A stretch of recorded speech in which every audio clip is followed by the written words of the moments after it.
Bonjour, donc du coup sur cette vidéo là je vais vous présenter un petit peu mon parcours.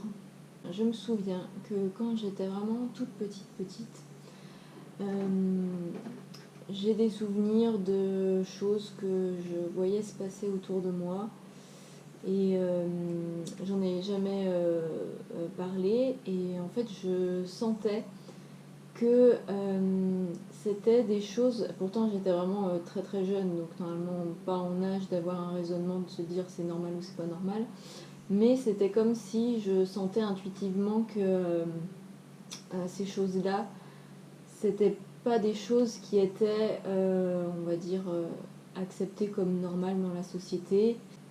Au-delà de ça, il y avait aussi le fait que du coup je comprenais pas en fait ce que c'était, et du coup ça me faisait très peur. Donc je me suis fermée très tôt à tout ça et j'ai passé une enfance et une adolescence qu'on pourrait qualifier entre guillemets de normale, c'est-à-dire voilà, tranquille, ma scolarité, les choses très concrètes, très matérielles. Voilà. J'ai eu un parcours scolaire très classique, j'ai passé mon bac, à la suite de quoi j'ai obtenu une licence de japonais. Et après ça, et bien du coup, j'ai complètement changé de direction et je suis partie du côté de quelque chose qui me passionnait. Donc je suis devenue artiste équestre. Depuis toute petite, en fait, les animaux, c'est quelque chose pour moi de très important. J'ai toujours aimé les animaux, je me suis toujours sentie très en lien avec eux. Donc voilà, et puis pas plus particulièrement les poneys et les chevaux. Voilà, ça a toujours été un lien très fort. Je monte à cheval depuis, un poney, depuis que j'ai 6 ans. J'avais aussi un côté artistique très développé, j'aimais les performances sportives, donc du coup, voilà, ça me correspondait totalement. Donc j'ai fait ce métier-là pendant plusieurs années, aux côtés de mes deux partenaires donc de vie et de scène, qui sont donc Caracol et Daeros, mes deux chevaux. Et c'est grâce à eux que j'ai commencé petit à petit à me réouvrir à ces belles capacités et ces parties du monde que j'avais totalement mis de côté durant toutes ces années. En fait, le fait de les avoir avec moi dans ma vie professionnelle, c'était quelque chose... comment expliquer?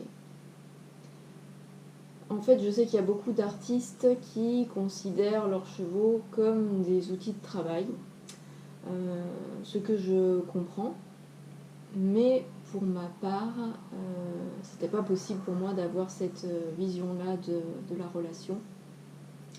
Pour moi, mes chevaux, c'est des collègues de travail, c'est des partenaires de vie, de scène, et leur statut d'être vivant, c'était quelque chose de très important pour moi.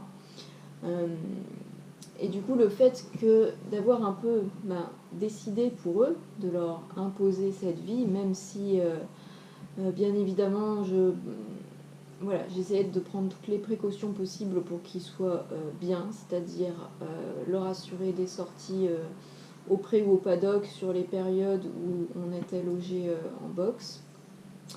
Leur assurer une vraie vie de cheval avec des moments rien qu'à eux, en troupeau au pré, varier le travail, essayer dans les numéros que je créais de voir en fonction de leur personnalité à chacun ce qu'ils aimaient, ce qui leur correspondait, et vraiment de créer les numéros en fonction d'eux et pas d'essayer de les formater eux en fonction du numéro que je voulais faire.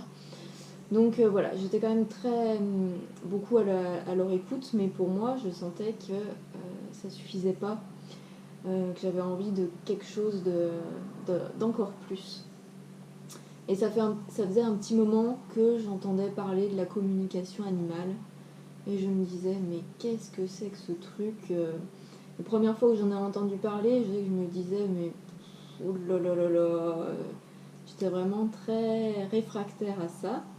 Je me disais, c'est un truc de bisounours pour adolescente, complètement mon petit poney. Et Voilà, donc au départ, j'avais plutôt un jugement négatif là-dessus. Et il y avait quand même une petite partie de moi qui se disait ouais, mais n'empêche que bah, si ça marchait, si c'était bien ça, qu'est-ce que ça serait bien quand même. Donc du coup, il y avait quand même une partie de moi qui était très intéressée. Donc j'ai commencé à me renseigner un petit peu par-ci par-là. Et puis je me suis dit, bon bah, on va essayer et puis on verra bien. Parce qu'au final, bah, pour vraiment, enfin je trouve que pour vraiment se faire sa propre opinion, et bah, il n'y a rien de mieux que de tester par soi-même. Donc j'ai lu un petit peu, mais très rapidement, comment on faisait. Et puis je me suis dit, bon bah on va tester. Euh, Sauf que à ce moment-là, pour moi, dans ma tête, je me disais on va tester, mais j'étais persuadée que ça allait pas marcher. Donc j'ai testé. Et puis alors, coup de bol ou manque de bol, je ne sais pas. En fait, ça a très bien fonctionné pour moi du premier coup. Euh, Sauf que comme j'essayais ça un petit peu sans trop savoir vraiment ce que je faisais, en fait, je me suis juste installée dans ma chambre où j'étais. Et puis voilà, j'ai commencé à suivre un petit peu ce que j'avais lu. Et en fait, je suis entrée en communication avec les deux petits furets que j'avais à l'époque, qui étaient des furets que j'avais en famille d'accueil. Et j'avais pas forcément prévu de communiquer avec eux. Moi, je voulais juste déjà faire un peu l'étape de base. Et en fait, bah, la connexion s'est établie direct et plutôt très bien. Sauf que je maîtrisais un peu rien, donc c'était pas forcément évident. Et ce qui s'est passé, c'est que ces petits furets-là, c'était des furets qui avaient été abandonnés et ils avaient été jetés dans un trou avec leur fratrie. Et en fait, c'était un trou dans lequel ils allaient mourir parce qu'ils ne pouvaient pas sortir par eux-mêmes.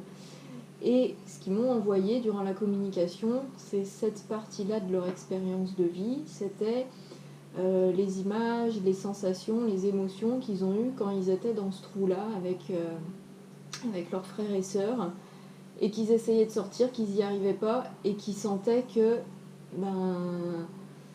ils allaient mourir, quoi.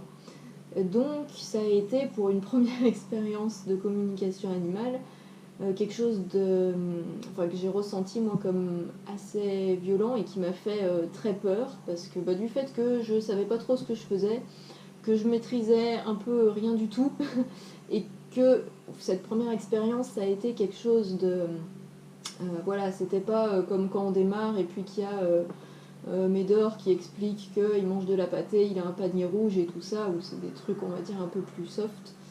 Là ça démarrait un peu trop fort pour moi. Du coup, je me suis retrouvée à nouveau avec cette très grande peur de tout ça. Du coup, j'ai coupé court à ça et je me suis dit, oulala.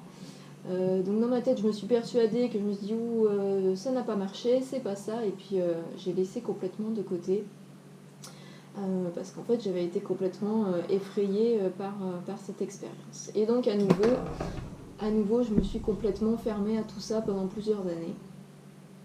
Et puis c'est 3 ans plus tard, toujours pour mes chevaux, toujours pour avec le même objectif qui était donc d'aller encore plus dans leur bien-être par rapport à la vie professionnelle qu'ils avaient avec moi. Et comme je voyais, toujours régulièrement, je voyais passer des trucs sur la communication animale, j'ai fini par me dire, bon, est-ce qu'on réessayerait pas un petit peu de se replonger là-dedans, mais peut-être plus en douceur et en y allant, en étant un peu plus encadré entre guillemets. Du coup, je me suis inscrite sur un forum, en fait, qui était un forum d'échange où on pouvait s'entraîner, où les gens expliquaient comment on faisait, on pouvait échanger avec les autres personnes qui étaient plus expérimentées. Et du coup, là j'ai vraiment démarré, donc c'était 2 ans et demi, 3 ans après cette première expérience un peu effrayante. Et là, du coup, ça s'est fait tout en douceur. Et puis petit à petit, j'ai pris confiance en moi, j'ai commencé à développer un petit peu ces capacités que j'avais laissées en sommeil. Et capacité, donc petite parenthèse, que tout le monde a, hein, je tiens à le préciser, c'est quelque chose qui n'est pas réservé à certaines personnes.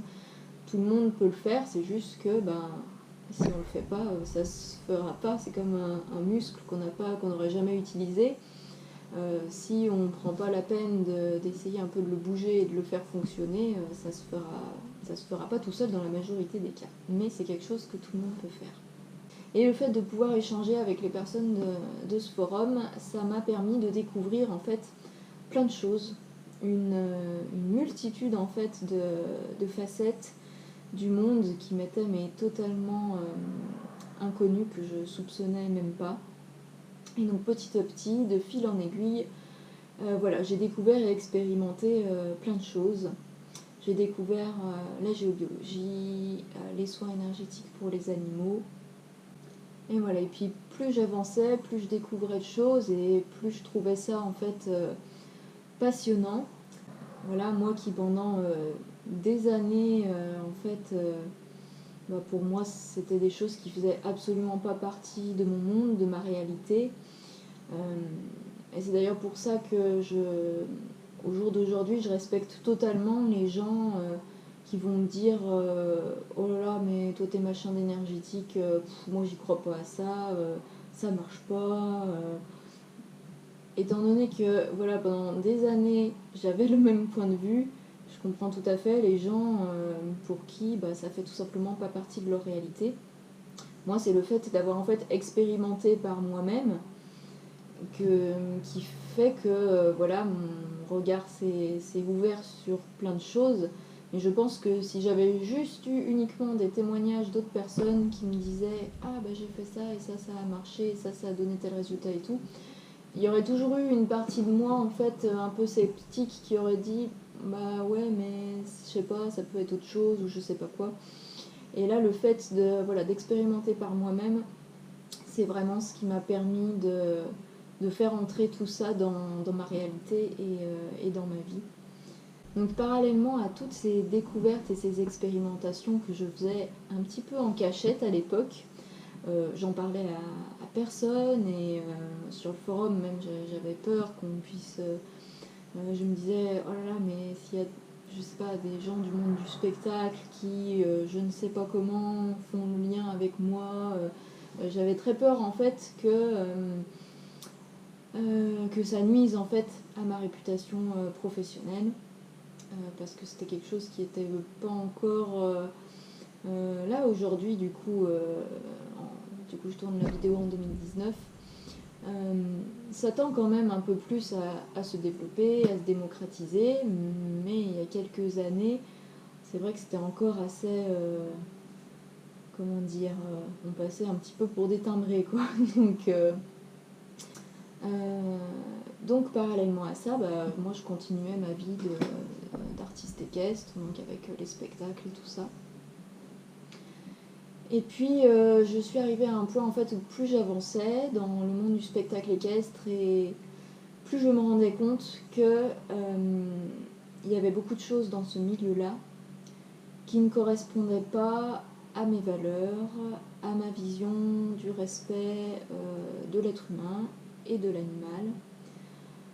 Et donc voilà, à chaque fois, il y avait le côté passion pour le spectacle qui était là, mais il y avait aussi un côté très dur du fait de me confronter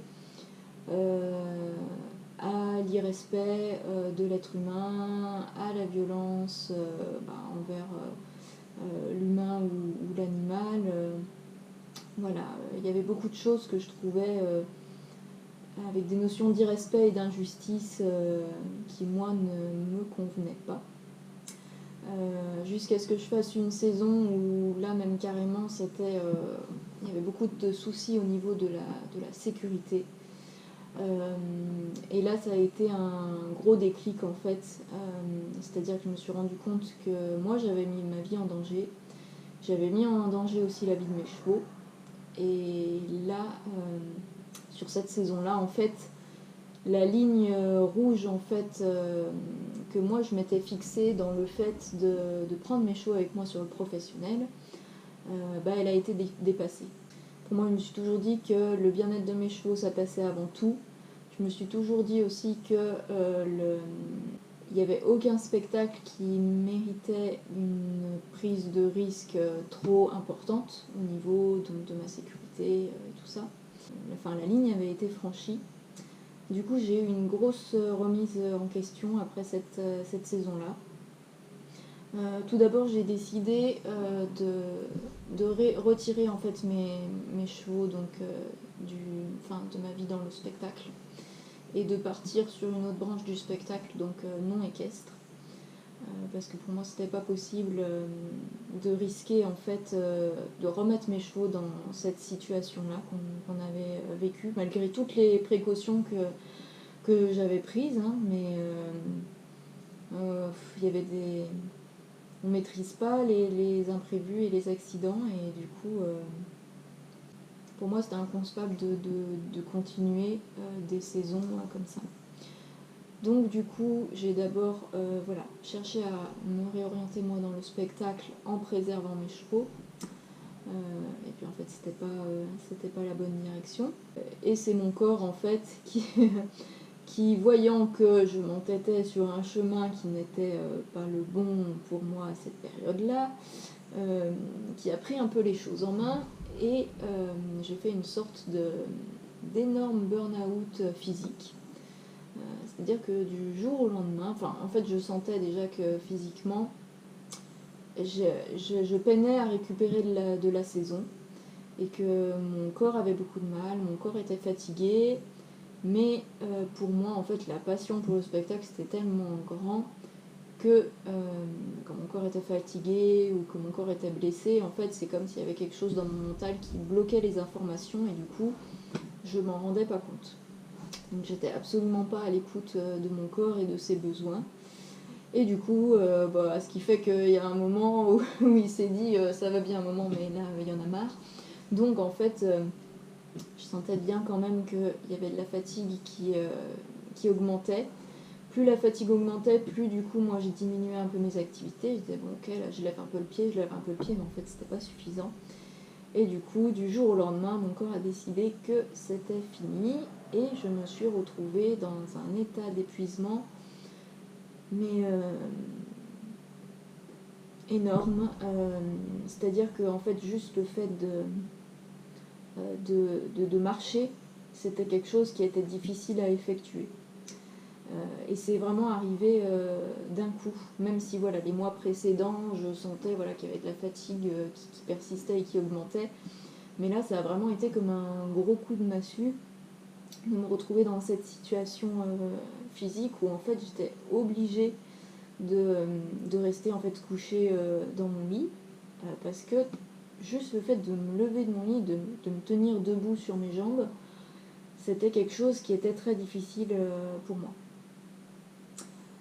Donc période très difficile à vivre parce que moi j'étais quelqu'un d'hyper sportif, d'hyper actif, et j'avais pas du tout prévu ça. Moi j'avais prévu de continuer dans le spectacle, donc ça a été un gros coup de massue sur la tête, mais c'était nécessaire pour aller plus loin dans la remise en question que j'avais effectuée déjà au préalable, et de me dire là non, ça va plus, il faut changer parce que ça ne va pas. Du coup, j'ai pris j'ai pris du temps pour moi, tout simplement, un peu contrainte et forcée par mon corps, mais fallait bien qu'il y ait quelqu'un qui me force à faire ça, parce que sinon je ne me serais jamais arrêtée.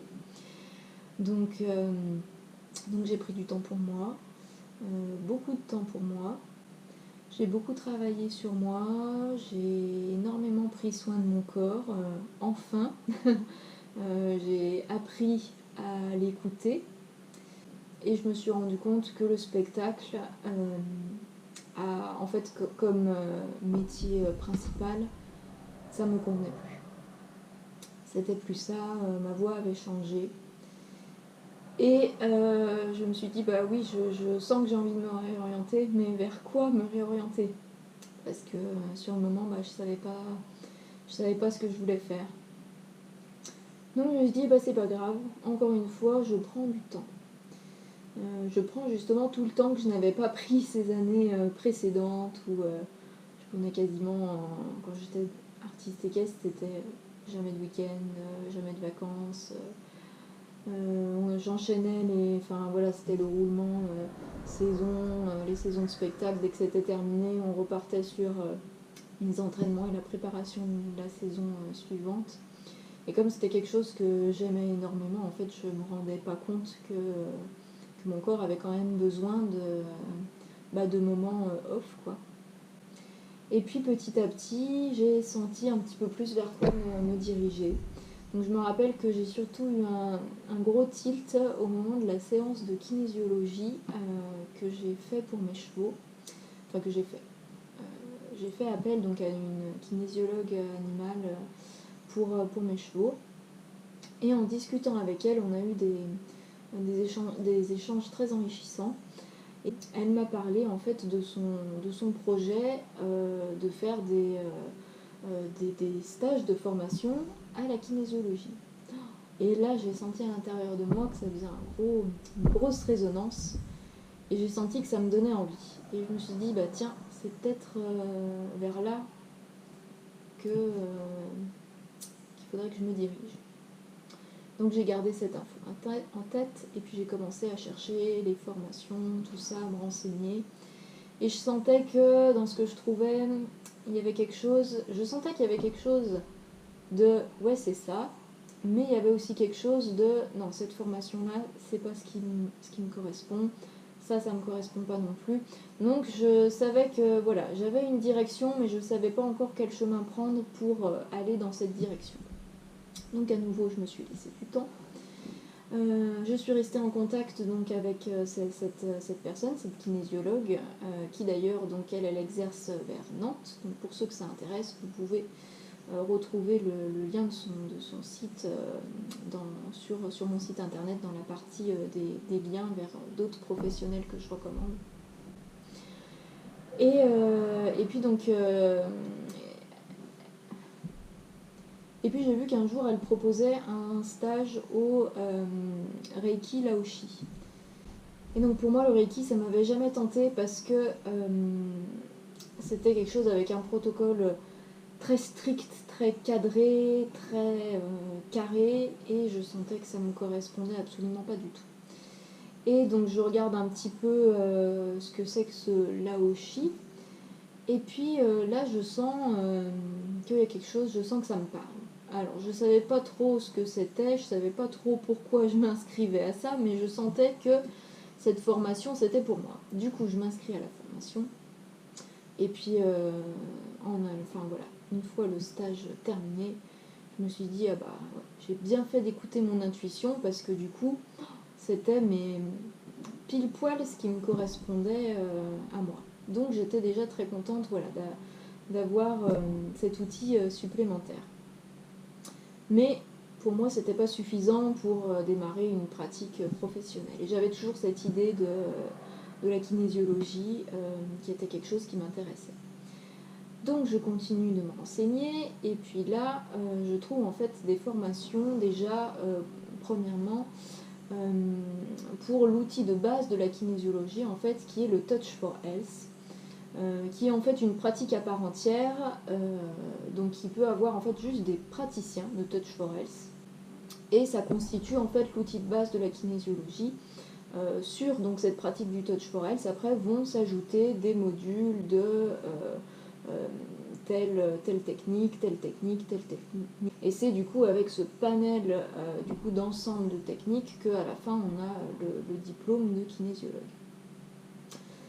Et du coup je me dis, ah bah oui, bah, je vais déjà commencer par ça. Donc je sentais du coup que voilà, le Touch for Health, ça m'appelait. Donc je me suis inscrite à cette formation.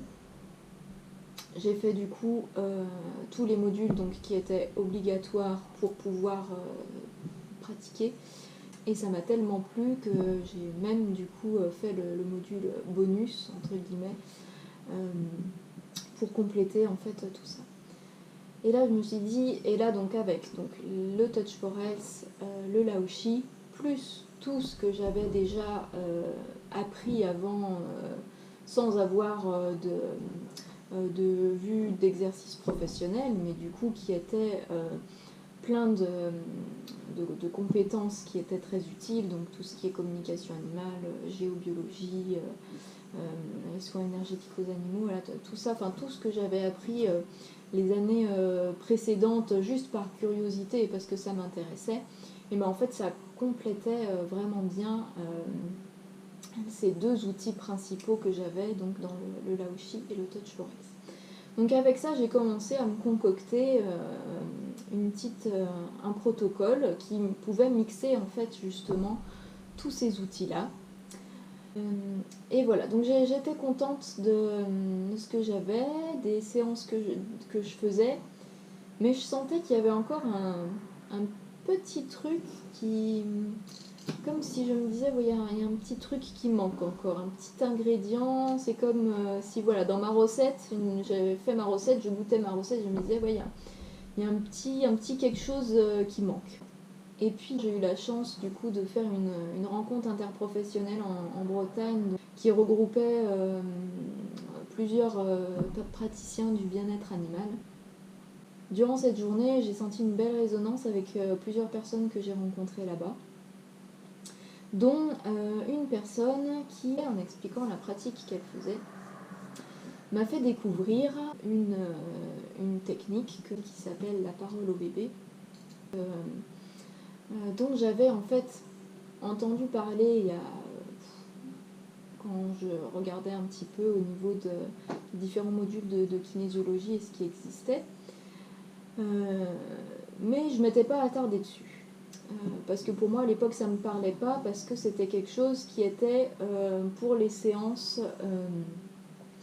pour les bébés. Et moi les bébés c'était pas du tout les bébés humains, c'était pas du tout la clientèle que je visais, donc je m'étais pas du tout, j'avais pas cherché plus loin dans cette direction-là. Et donc cette personne, et là en l'entendant en fait expliquer ce que c'est, je sens que ça résonne beaucoup en moi, et je me dis, ah ouais, ça me parle, je sens que ça me parle. Donc déjà ça me parlait tellement que j'ai pris rendez-vous pour moi auprès de cette personne. C'est quelqu'un d'ailleurs que je recommande également, et dont vous pouvez trouver aussi les coordonnées sur mon site internet, donc dans la partie lien, donc des professionnels que je recommande. Et puis une fois rentrée chez moi, je sentais qu'il y avait quelque chose par rapport à cette approche qui me parlait beaucoup. J'avais à nouveau cette intuition, comme ce que j'avais ressenti pour le Laoshi, pour le Touch Forex. J'avais toujours cette intuition, ce petit quelque chose en moi qui me disait, voilà, il y a quelque chose pour toi dans cette voie-là, il y a quelque chose à aller piocher là-dedans. Et du coup, dans cette formation, j'ai pu trouver en fait les petits ingrédients qui me manquaient pour parfaire ma recette et pouvoir en fait créer vraiment le protocole de séance qui me correspondait bien. Un protocole qui m'est propre et qui me correspond à moi, qui me permet en fait d'avoir des séances qui sont pour moi avec des outils qui permettent d'avoir des séances vraiment complètes, de garder ce côté intuitif qui moi me correspond dans ma pratique, et d'avoir en fait des séances qui vont vraiment être personnalisables en fonction de chaque client. J'ai mon protocole de base, et après en fonction du coup de tous mes outils par rapport à ce dont le client a besoin, on va vraiment avoir tout un éventail d'outils qu'on va pouvoir utiliser pour pouvoir vraiment répondre au plus proche de ce qui correspond à la personne.